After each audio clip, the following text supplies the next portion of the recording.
Hello everyone, it is me, Saga77. So, if you didn't know, recently I just beat Mario and Luigi Brothership, and it's a pretty good game. Besides pacing issues, I feel like the game did really good, and one of the things I liked about it was probably the boss fights.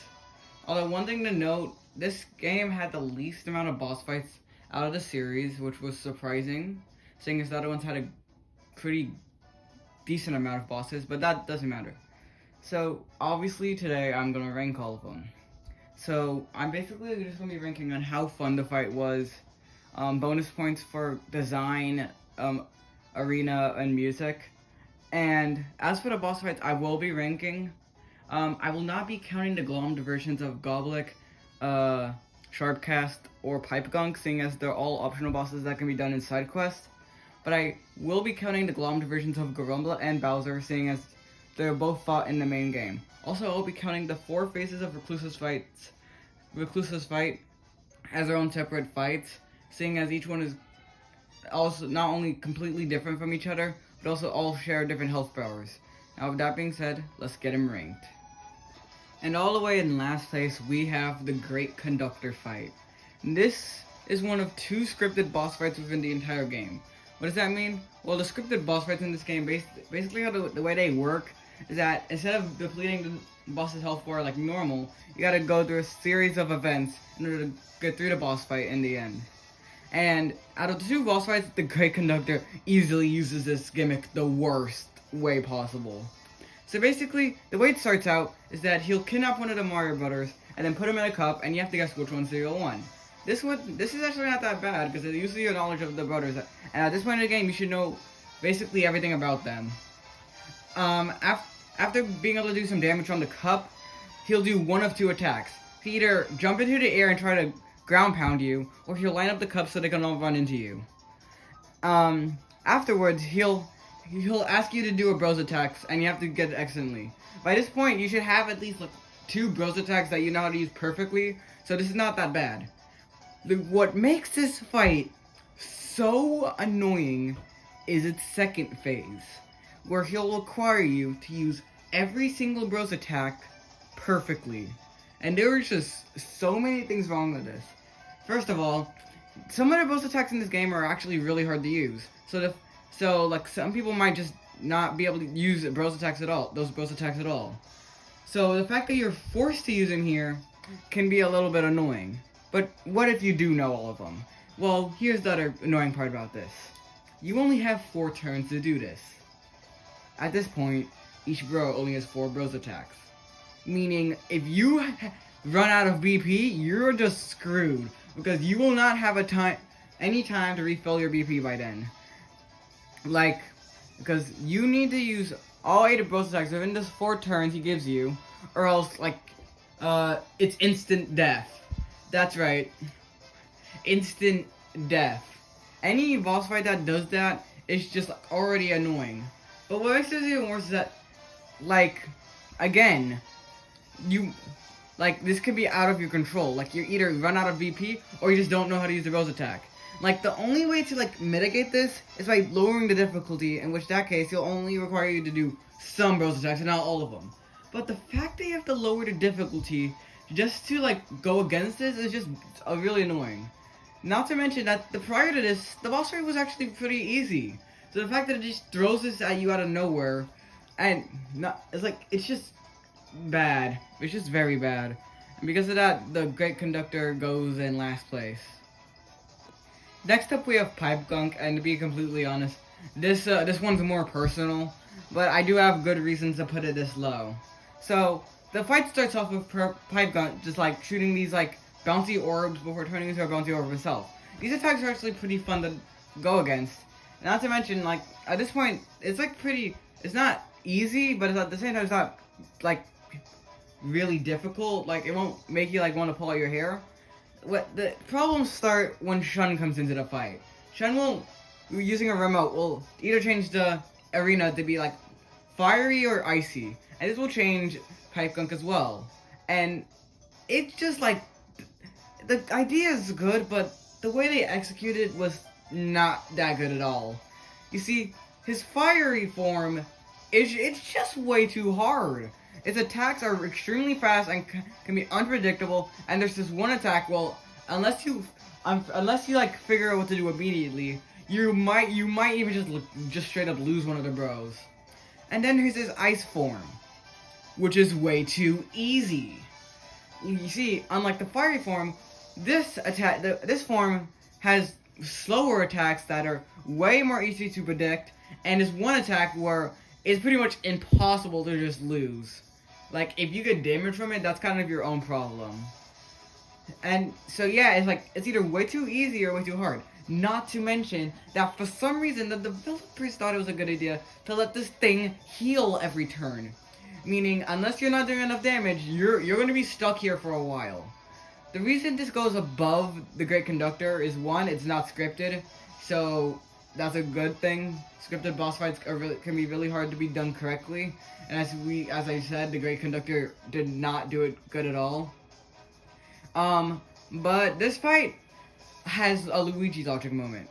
Basically, the Luigi logic in boss fights are really funny and really cool, and that's what's saving this boss fight. What Luigi will do is that he'll go to a little tug-of-war game with Sean over the remote, and once you get it, you can put him on the opposite side of the room. Like if he's in the icy form, put him in the magma room, and not only will this knock him out, allowing you to deal some extra damage on him, but it will also it'll also deal 300 damage to him, which is actually a large amount at this point in the game. So yeah, if it wasn't for the fact that the Luigi logic moment here is actually pretty good, this boss fight would be lower. While you can argue about the last two boss fights being low on the list, I don't think anyone's going to go into the defense of the Mega Snapter, because a lot of people can agree that this boss fight's kind of bad. So basically, to put it simply, the Mega Snapter is basically just an enemy with a boss health bar. Like, I'm not even joking. So what it is this is a bigger version of the Snapter, which if you don't know, are very annoying early game enemies. So what do you do when you get an early in-game enemy that's very annoying? You make it into a early annoying boss fight, obviously. And like, I'm not even joking when I say that. It's because like it's just a giant Snapter. It only has two new attacks. This one easy to dodge tornado attack where unless you're not paying attention, I guess you could get hurt a lot. And this really annoying attack where he'll go back and forth to pick out the bros, that's really annoying to time. Once again, this boss fight is saved by the fact that it has a Luigi logic moment, which again is actually pretty fun. You see, the tornadoes it creates will cause these pipes in the background to spin. You then have to have Luigi hit the pipes in the correct order so that the water can flow, so that way you can waterboard the bird. And I'm not even joking, that's basically just what happens. Afterwards, the bird will become grounded, meaning allowing you to use more of your attacks on it. That, and because I enjoy the mid-boss theme more than the regular boss theme, is why the Snapter gets to go up this high. Next up, we have Weeping Reclusa, and I'm just gonna say it, this is probably one of the most disappointing boss fights in the game. Like, the amount of missed potential in this boss fight, it's just super annoying. So, at this point in the game, Reclusa has fused with the Solid Tree. So, at this point you're thinking, wow, we get to fight a giant tree? That's so cool. Well, prepare to have your dreams crushed. Because in this fight, you're not even fighting the damn tree. Instead, you're fighting the frickin' Doom Blooms, because they decided to play hot potato with Snoutlet. And this entire fight, you're just trying to kill the Doom Blooms, while Weeping Reclusa tries to either do hand swipes or throw fireballs or nuts at you. That is it. Like, you don't even, directly attack Weeping Reclusa. Instead, it's more of, countering the attacks it throws at you, and the entire fight's just spent fighting the Doom Blooms. Which is so, just why? You create this awesome scenario, and then you absolutely waste it. The reason this fight is above the last three is because, one, unlike those fights, it's not annoying, just disappointing, and second of all, it has a second phase sort of where you ride on the plug as Mario and Luigi are climbing up the tree, and it's generally one of the coolest moments in the game. But yeah, I just cannot ignore the missed potential within this fight. So it gets to go down here. Next up we have 10, And I just like to start off by saying that the Extension Corps are probably some of my favorite group of Mario antagonists ever, and out of the three of them, 10 is easily my favorite, so that kind of helped with his ranking. But even then, it's just an okay, it's like an okay mini-boss. We're getting to like the okay section of the list, like the bottom four were the only boss fights I had like major problems with. But here, we're like this point of the list where I don't have many problems, I just don't really care. And it starts off with 10. He only has 2 attacks. Yeah, those 2 attacks is that he'll either try to ram a magical orb into your face, in which case you have to counter it, and if you counter it correctly, you get the hit 10 yourself. Oh, and this weird attack where he shoots a bunch of orbs into, these mirrors, and you have to figure out which road it's gonna go towards before it hits you. Yeah, that alone would probably, like, be okay. But what jacks it down is he spawns Snapters. And I already told you that the Snapters are really annoying enemies early game. And the fact that he spawns 2 of them and that he can keep spawning them, it's just very annoying. And the Snapters have, like, basically make this boss fight a lot harder by, throwing, like, rocks, logs, or it's, like, spiky, like the whatever those blue spiky guys are. Or they can grab one of the bros and try and throw him into other bro, which is, yeah. It's not that bad, it's just, eh. And then it has that weird neck attack, which is just very annoying to predict where it's gonna go. So yeah, I don't have much of a problem with 10. It's just the fact that he spawns on Snapters that I can't really put him any much higher, which is unfortunate, because like I said, I like 10. Next up we have Goblik. Goblik as a boss fight is actually pretty fun. He's the first major boss fight in the game, and like I said, he's actually a pretty good boss fight. The problem comes is that, similar to 10, he's just kind of okay. Basically what he'll do is he'll, like, either put his vines into the ground to try to stab the bros, or spin the bros around, which is, like, it's a pretty good attack. He'll also, like, bonk his belly, which will launch out coins and enemies, and depending on how he bonks his belly, you'll either have to jump over the things, or don't jump.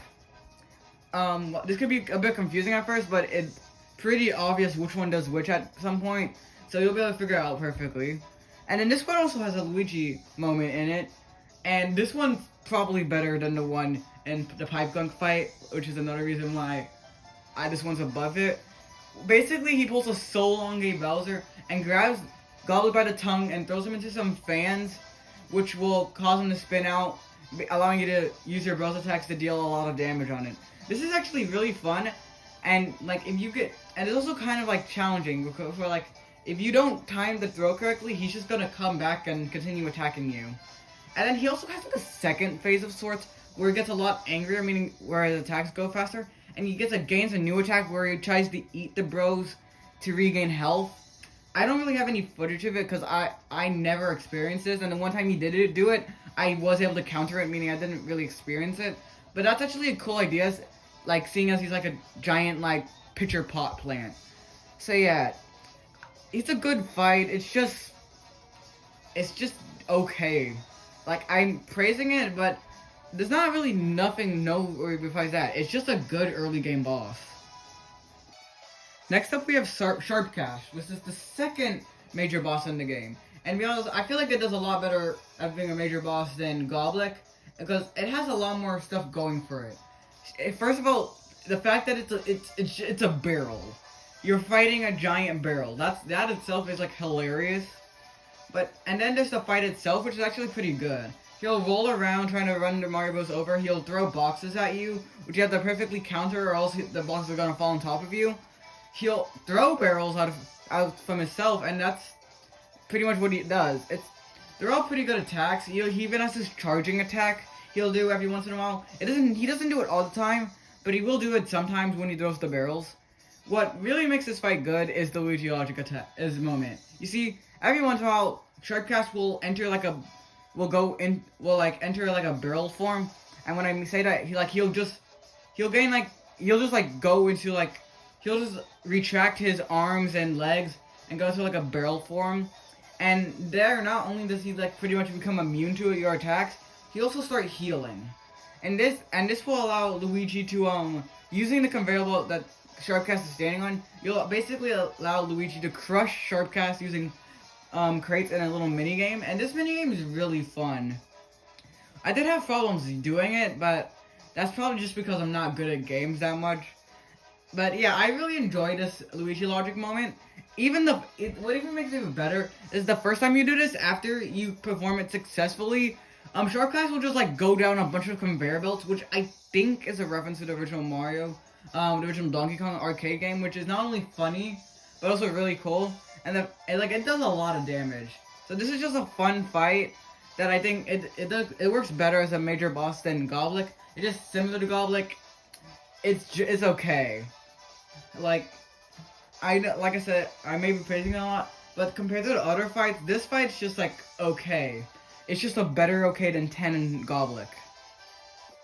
Next up, we have the Reclusa chase, or I just like to say that this is one of the coolest moments in the game to start off this, and also it's really cool that the fact that you chase down Reclusa. It's just that Reclusa himself is dragging down this moment, or this like fight. So basically how this works is that riding the plug that Snoutlet creates, you chase down Reclusa, and you'll have the Doom Bloom shooting either fire or ice balls at you that you have to either counter or dodge. And you also have to dodge Doom Blooms yourself, because if you run into the Doom Blooms, you will have to fight them, which I think is actually a pretty cool idea. The problem itself comes with, well, Reclusa himself. After a little bit, Reclusa will do charge a fire attack or ice attack, in which case you have to spam either fireballs or ice balls at him before charging a Bro Bomb to stun him. Then you'll be able to attack him. The problem comes in, well, Reclusa barely does anything here. Like, once he gets unstunned, he just immediately goes back to running away. Meaning you don't really get much chance to do anything. And his one attack he does here, which is the charge, is really easy to counter. And, like, the only reason I have it up here to begin with is just that the entire chase scene itself is just so cool. But yeah, coolness will only get you so far. And this is as far as the Reclusa chase will get. Next up, we have the first fight in the game, which is Garumbla. I know it's weird to see a first fight usually not in last place, since they're usually not that good, but Garumbla actually does a really good job of showing how the boss fights work. He works similar to a guard arm, in which he'll either cover his face or his head, making him immune to either jumping or hammer attacks. So you basically have to do the opposite of that, of what he's trying to block. And then after a while, he'll stand up, and in which case his defense will raise, and he'll also start doing more attacks, like slamming the ground to send shockwaves, trying to punch you, before doing a headbutt, and then like shooting blocks up into the air, which you have to knock back. This is a pretty good way to for a first boss. These are actually pretty good attacks, and they can be difficult if you're not paying attention. And what makes this even better is once again the Luigi logic moment. After the blocks rain down, one of them will land on this wobbly statue in the background. In which case, Luigi will launch himself into Garumbla, and Garumbla will catch the block, and using Mario, you have to hit the block back, so you can stun Garumbla. This is a really good way of showing how, Luigi logic can, help improve a boss fight. And while I will say, I do wish Luigi logic was used more in boss fights, because in the later boss fights, he just stops using it. Like, even in the final boss, he only uses it once, which is surprising. But still, I think this is a really good an intro boss. Next up, we have the main man himself, Bowser. And unfortunately, I have to say that I immediately have the dock points on this fight. For some reason, Bowser does not get his own boss theme, instead using the mini boss theme. Now, this is like a problem with the game in general with boss fights, where certain boss fights that should have the own boss theme don't have one. But yeah, now going to the positives of this fight, this is just glorious. This fight is glorious. Basically, what Bowser does is he'll call his minions to do all sorts of attacks, whether it be Koopa Troopas. Either him and a bunch of Koopa Troopas will start doing their shells, and you have to block them back. He'll send a barrage of minions that each have their own little mechanics. He'll get Shy Guys to come in, and Shy Guys themselves are already kind of fun enemies to go against, since Shy Guys the Shy Guys attacks are basically just Shy Guy chase on Mario Party, which is pretty fun. And he'll even do this thing with the Spinies where he'll like launch his spiny shields at you, and you have to hit him back before having to hit Bowser back. And then he'll even have these one-on-one moments with Mario or Luigi where he'll try to tail swipe them, shoot fire, or ground pound to stun them. And then there's one attack where some Shy Guys will come in with Iron Balls having to stand on them, so that way you can dodge Bowser's Fire Breath. There's just so many cool things about this boss fight that make it really cool, and I just especially have to say I like the backdrop. The fact that you're fighting him, Bowser in his throne room, is just so cool. It's just, the only thing holding this fight back is the fact that, again, he doesn't get his own custom boss theme, which I feel like is just like a straight up crime, because he definitely should have a custom boss theme. But yeah, unfortunately this is where he has to go. Next up, we have the Weeping Core. This might be a weird boss to see this high up. In fact, this boss fight is right outside the top 5. But to be honest, I just kind of like the idea behind it. It's like this giant thing trying to protect Reclusa, and I just feel like it works. So some of the attacks he'll do is like either try to run into the Mario Bros, in which you have to hit it back with their hammers, or do this like weird spike thing where it'll rotate and you have to dodge its spikes. Well, those are the only 2 attacks it has. Basically like the gimmick of this boss fight is what carries it up this high. That and like the arena. Like, look at this arena. It looks gorgeous. So basically the gimmick with this fight is that every time you do an attack, it'll analyze that attack. And once you do that attack again, it'll basically become immune to that attack. It will still take damage. It's just that it will do barely anything to it. Meaning, basically, you gotta keep changing up which attacks you use in this fight. Luckily, this thing doesn't have that much health, meaning you should be good on attacks before, you should not run out of attacks before you kill this thing, and I just really like that. It serves as a really good test before fighting Reclusa himself, and I think it deserves to be here. But now, onto the top 5, where these top 5 I think are some of the best fights within this game, and hell, even like the top 2 of these fights might even be some of the best fights in this series, according to my opinion. But yeah, number 5 is Glom Garumbla. Yeah, I bet you weren't expecting to see this fight up so high, but I genuinely think it's good. Like, I already enjoy the Garumbla fight, but the fact that we get a harder version of it, it's just really good, because this fight is actually pretty difficult, and it's like, basically allows Garumbla to be at his full potential. He has some of the same attacks as last time, except they're a lot faster and do more damage.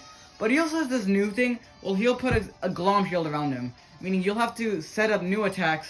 You'll basically have to try to give it a shield before dealing any damage to it. And he also gets this new attack, and it's basically a counter where sometimes when you hit him, he'll try to run up to the bros and try to like basically smush them with his hands, and you have to jump at the perfect time. And this attack is pretty difficult to dodge, simply because like it goes by so fast. But yeah, I just think this fight is basically a really good fight simply because it expands on the Garumbla fight, and like I said, I already like that fight. So the fact that we get a harder, like more like a better fight later on in the game, it's just so cool.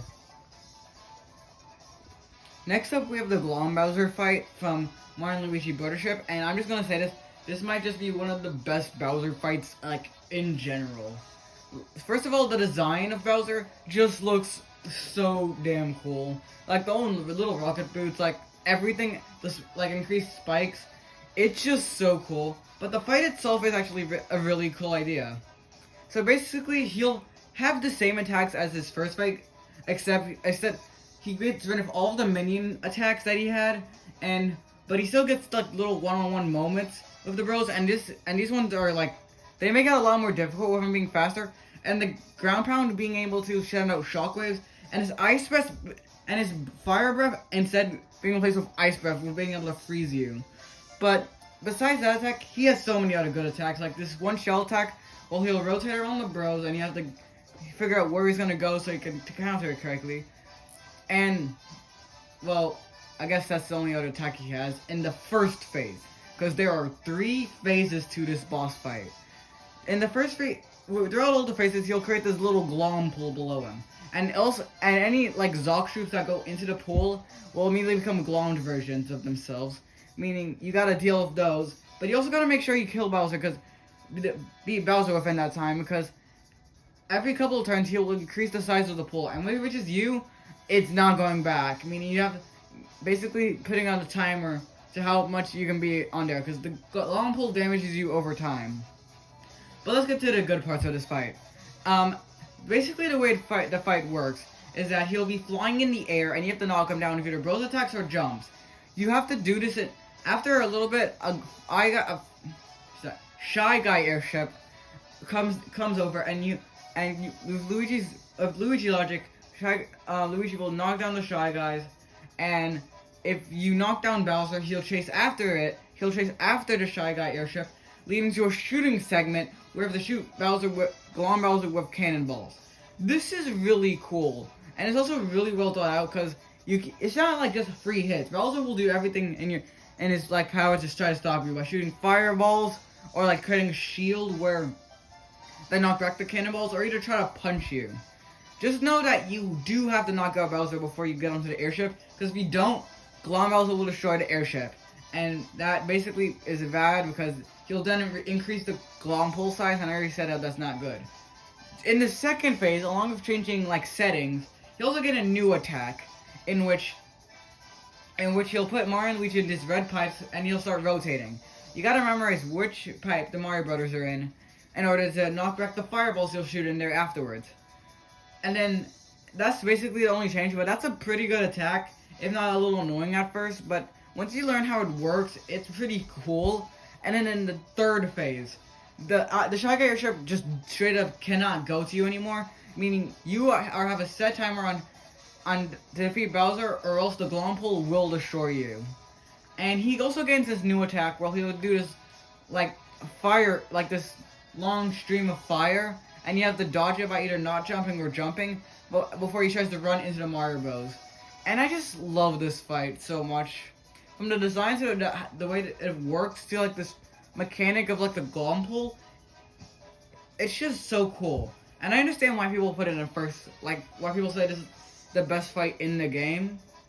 But me personally, I don't think it can only go in fourth place, because there's 3 other fights in this game that I believe are a lot better. At number 3, we have Zocket. Similar to Bowser, I am docking points on this fight immediately, because Zocket doesn't get his own theme either. And this is actually like more like annoying than with Bowser's situation, because Bowser's situation, I guess I can understand. He didn't get his own theme in Mario and Luigi Bowser's Inside Story when you fought him in that game, so yeah, makes sense. But the fact that Zocket doesn't get his own theme is kind of annoying. Luckily, people have made fan-made Zocket themes online, and they're all really good. But going to the fight itself, this fight is really fun.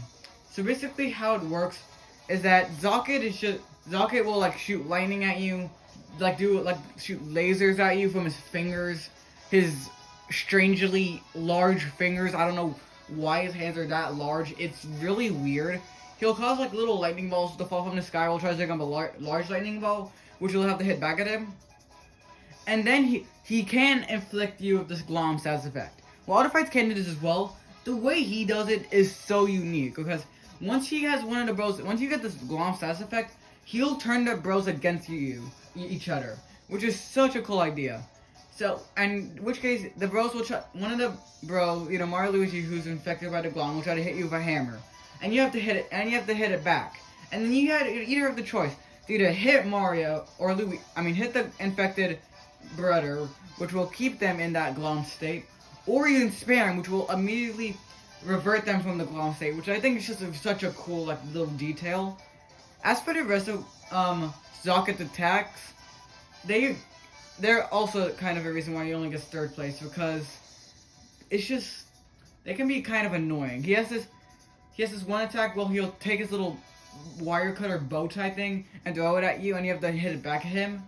And this can be weird to hit back. And then he has this one machete attack where he'll create like this triangle of Glom, and you have to jump over, and the timing of that can be weird. And one of the weirdest things that he can do, which I think is both cool and annoying, is that he can either flip the screen or reverse the position of where the bros are. I like this, it's just weird. But even then, these are like minor criticisms. And like, it could just be like me not being good at the game. Which if you saw my playthrough, I kind of am bad at the game. But yeah, I just enjoy this boss fight. I just wish he had his own boss theme. But the other two boss fights, I believe, are perfect. And the only, like, it was really hard to come down to a winner here. For like the bottom, for like the top two. But unfortunately, one of them had to get second place. And that one was the Extension Corps fight. I already explained how I love these guys. And this fight is just so fun. It's another scripted fight, which if you remember from all the way down in last place with the Great Connector, I said I didn't really enjoy how he did it. But I feel like this scripted fight is done a lot better. So basically how this works is that each member of the Extension Corps has their own like attacks that they'll do. Shun will like throw dumbbells at you and will launch dumbbells and body bags at you. X will like zip around the screen trying to steal your battle plugs, which is actually a really cool thing to do. And in 10, along with having the 2 attacks he had in his other fight, he also tried to hit you with his head, shoot like these little energy balls at you, and he even like pulls out a frickin' lightsaber, which I just think is so cool and is another reason why he's my favorite member. And like the main thing in this fight is that they have their own battle plugs. So, like, these are all really cool, from having their own surprise iron balls, from increasing their power through a theme song dance, which is so funny that I love it, from even stopping you from being able to use mushrooms, forcing you to use the nuts or candy, which is really, it really makes you have to strategize what to do in this fight. And it's just so fun. And at the end of the fight, and like near the end, halfway through the fight, they'll put in a plug that makes them all share their health. And at this part, basically, they'll gain this one attack. Well, they'll all try to attack you at once. You have to pay attention to which one you have to attack. Luckily, if you can hit one of them, they'll stop them from doing this attack, since they all share health. And the more time you hit them, the angrier they'll get at each other, to the point where they'll even start fighting each other. And after going through like 5 cycles of them arguing with each other, they'll put in the invincible plug, which basically negates you from doing any damage to them. But the downside to this is that it'll cause a giant explosion, which will defeat all of them instantly. Meaning, there's and like, if you don't do anything to stop this, you will die too. I found 2 ways you can go against this, which are actually both really cool ideas. Is one, you can heal up as much as possible to try to tank out the fight, or use boo biscuits to try to straight up survive the attack. I really like this idea of trying to figure out what to do within the short span of time you have, while also still having to deal with the Extension Corps, because just because they become invincible doesn't mean they'll stop attacking you. No, they'll keep on trying to attack you. And I just love this fight. But it has one problem. One problem that's causing it to stay in second place. Because it's a scripted fight, it just goes on for a bit too long. Like, if I feel like the fight's starting to drag out, and because it's scripted, there isn't really much of a way you can end it off quicker, besides just hoping you can deal with all the attacks in time. But that's like a minor problem, because again, I love the Extension Corps. They're all so funny and cool, and I love their design. I love everything about them. So while it can get annoying how long the fight lasts, I don't really care. And because of that, they get second place. I think we all know who's number 1. The one lonely ruler of Concordia. At number 1, we have Reclusa himself. Oh my god. Everything about Reclusa in this game is just beautiful. First off, his fight. This fight has technically 2 phases. In the first phase, he'll launch energy balls at you. He'll split into multiple clones, and he'll flash on the screen the initials either M or L, signifying who's going to attack, so you can knock back the energy balls he shoots at you. He also does other energy ball attack where he'll just throw them at you, as well as doing either icy or fiery swipes, while also disabling one of the brothers. I mean, you basically gotta dodge this attack, or else both brothers will take damage, and I really love this idea. those are the only real attacks he does. And while you could say like this is kind of bad, seeing as the boss only has 3 attacks, all 3 of these attacks are really difficult to dodge. Or I mean 4, because he also has that attack where he throws a giant ball at you, but that one's really easy to counterattack. And then there's the second phase. First of all, the entire arena changes. He gets very pissed off. The music like changes extremely. It gets really erratic. And by the way, I just like to say, this final boss theme, while not the best, is really good. Like it's been stuck in my head for like the past couple of days, and I just love it. It's so catchy. But yeah, in the second phase, along with his other attacks getting faster, he also gained a new attack in which he'll rapidly splash Emerald in his face before like causing miniature explosions before ending off with a giant shockwave. This attack can be devastating if you don't dodge it properly. Not only that, he'll also start talking throughout the entire boss fight, basically saying how much he wants to kill you. And yeah, it makes sense. And yeah, I just love this fight. And like going out of the boss fight, I love Reclusa as a villain. He's just like pure evil, and he knows it, and it's just so fun like to have like a villain like him like in a Mario game, and I love it. So yeah, because of that, Reclusa gets the #1 spot. So yeah, that's all the boss fights in Mario & Luigi Brothership. Well, I do feel like they could have had more boss fights. In fact, this is the first Mario & Luigi game now they have a Wiggler boss fight, which is kind of upsetting. The boss fights we did get, except for like the bottom 4, those 4 were kind of bad. They did a really good job, and I really can't wait to see what happens with Mario & Luigi in the future. So yeah, that's it for the list. I do hope you enjoyed it. Please make sure to go down to the comments below to tell me what you think of it, or if you have do you have anything you would want to change about the list? And also, please make sure to subscribe. And with that being said, I'm out.